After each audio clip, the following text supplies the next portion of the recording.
I am so impressed with this new update on Twitter on X. And I was using it yesterday for 20 minutes. I couldn't stop using it. I found it to be so addictive.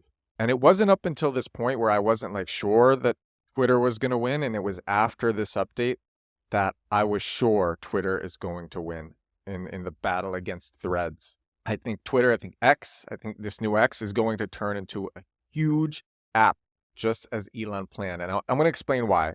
It's going to be a very short explanation, a simple explanation, but everyone has heard of Grok. Grok is the AI that is trained off of Twitter data and uses Twitter data to answer questions.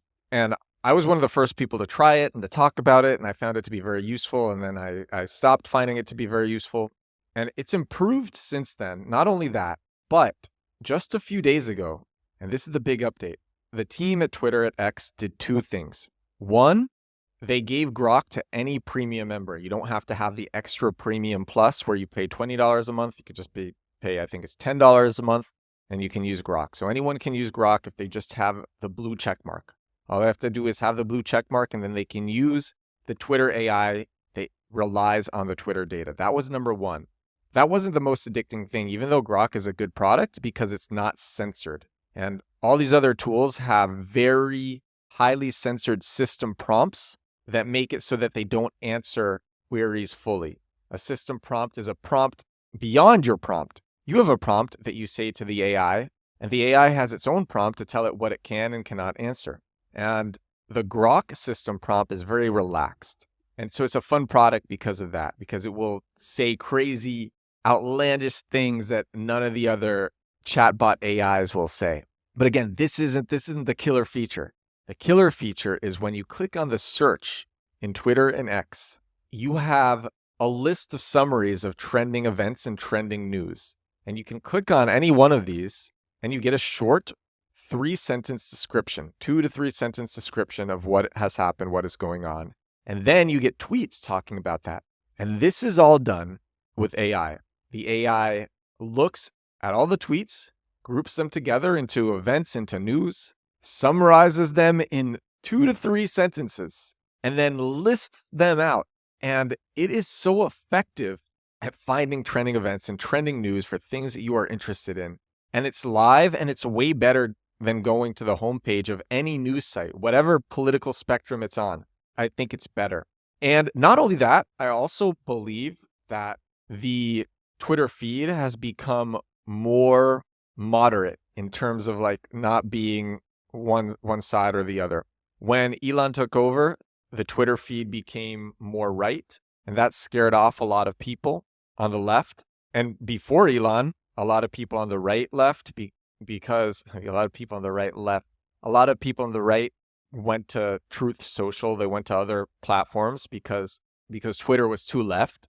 But now I think the feed it's not just pretty moderate. I think it's also pretty well adapted to what users want to see. I think it's more balanced. Also, Twitter is more, it feels like more like a Wild West, more like how the internet used to feel. 15 years ago, even 10 years ago, the internet was so much more free and it was more exciting. You would read crazier things, more outlandish things. Then that stopped, became more restricted. But I feel like the new Twitter, it's more open, it's more free, it's more interesting. It's very interesting. So I'm just making this episode because, look, you want to align your efforts to the best place. I had someone today actually ask me, and she's creating a fashion brand. We were sitting over a coffee, and she asked me, she said, should I be on Threads? And I said, no. I said, no, you shouldn't. I think the Fediverse is kind of a neat idea. I don't think it's going to make much of a difference. Also, even though federated tweets and messages, like they're open, the underlying messages are open and anyone can read them, they're only going to read them through the platform that they're on, and the platform can still restrict them. So the idea is kind of moot of the Fediverse. I think Threads is largely a waste of effort.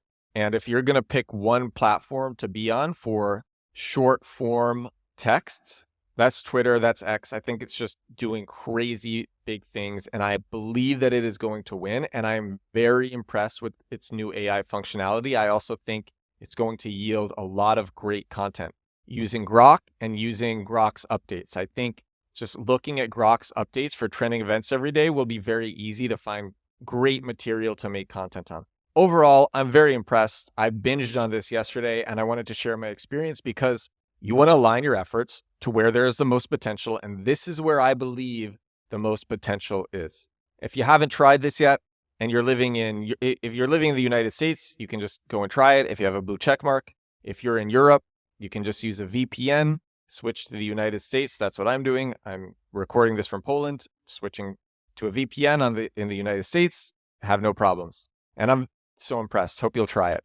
This is episode 276 of The Edward Show. Thank you so much for watching. Thank you so much for listening. I will talk to you again tomorrow. Bye now.